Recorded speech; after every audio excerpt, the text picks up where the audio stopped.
Multiple people have asked me today what the suspensions of Kendall Sanders and Montrell Meander mean for Texas football this year and how it will impact the 2014 team. The only response I can come up with is this: who the hell cares? If the charges of sexual assault are in fact true, a woman's life is changed forever. And if you haven't read the affidavit in this case, don't. You can't unsee the horrific details. I challenge you not only to the Ice Bucket Challenge, but to donate to my team. The Walk to Defeat ALS is October 18th. My team name is What Blew Us Away. Now, I started thinking about Bouchel and what he said. I guess I never really did wear it on the air. At least, I haven't yet. Oh, man. Oh, that's awesome. That's Great a work. shocker to Yeah, us. wow. Everybody. Good That's job, Bob. the Ice Bucket Challenge. That's how we do it. The reports from Louisville were that Charlie Strong does not enjoy the media. That one of a few rumors I attacked in my one-on-one with the new UT head football coach. We started the interview with how strong he really is when I asked him, what's the most you've ever bench pressed? Oh my goodness. You know what? Probably in the 350 range. But I haven't been down there in a while now. What did you do today? Probably, I don't know, because I haven't worked out. Let me say this, I have not worked out in so long, because with this job, you don't have much time at all. Coach, there's this perception that you don't like all the outside stuff, the media, the boosters, the meet and greets.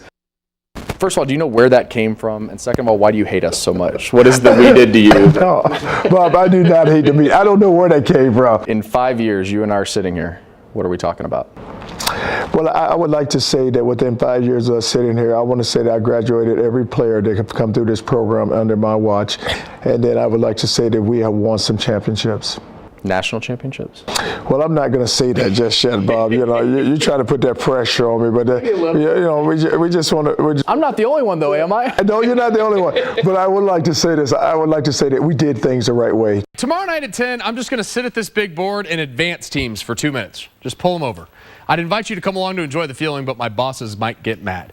The advancing officially begins tomorrow morning when Dayton upsets Ohio State. That begins at 11:15, and I'm going to go ahead and pull Dayton into their, I'm calling that upset already. That's at 11:15 right here on CBS. As for Texas, the Longhorns have to wait all day before they take on Arizona State tomorrow night in Milwaukee. Now, the Henna Chevrolet Sports Report. All right, this is why Twitter is awesome and horrible all at once. In the green room, waiting to hear his name called, it's quarterback Johnny Manziel just drinking a beer. Twitter exploded. And then Twitter re-exploded when everyone realized it was photoshopped. It was just water. To most, it's a huge disappointment because all anyone wants is for that legend of Johnny football to grow and grow. So what happened to Johnny Manziel tonight? He didn't go number 1 overall to the Texans. For the third time in franchise history, Houston had the number 1 overall pick. And for the second time, they took a defensive lineman. Well, this creeped me out and gave me nightmares, but it's also feasibly my favorite first pitch ever. Before the Royals-Padres game yesterday, a T-Rex threw out the first pitch, and not a bad throw for an animal that was created nearly 230 million years before baseball. Of all the first pitches a dinosaur has thrown, though, this one has to be Triceratops. Yeah!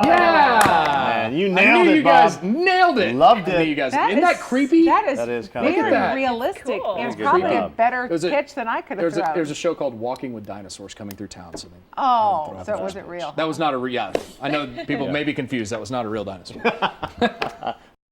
Now, the Henna Chevrolet Sports Report. I think he's the best player in this conference, period. And sometimes defensive linemen don't get the credit. This guy's involved in the run.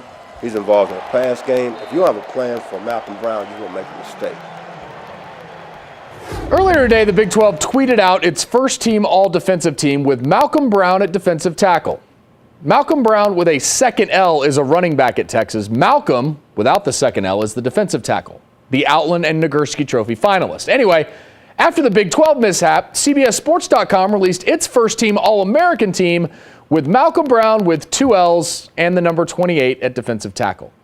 No one seems to be able to figure out who he is, though when he's a first-round pick in the NFL draft next year, I'm sure they will. The worst part today, according to Texas defensive coordinator Vance Bedford, was this.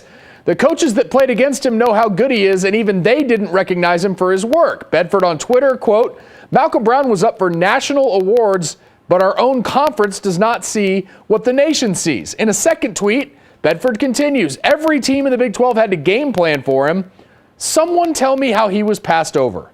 I don't do his animation justice, do I? Brown led Texas with 6.5 sacks and 14 tackles for loss this year. Those are really, really solid numbers if you're a defensive end. Brown, though, plays defensive tackle, which makes his year that much more impressive.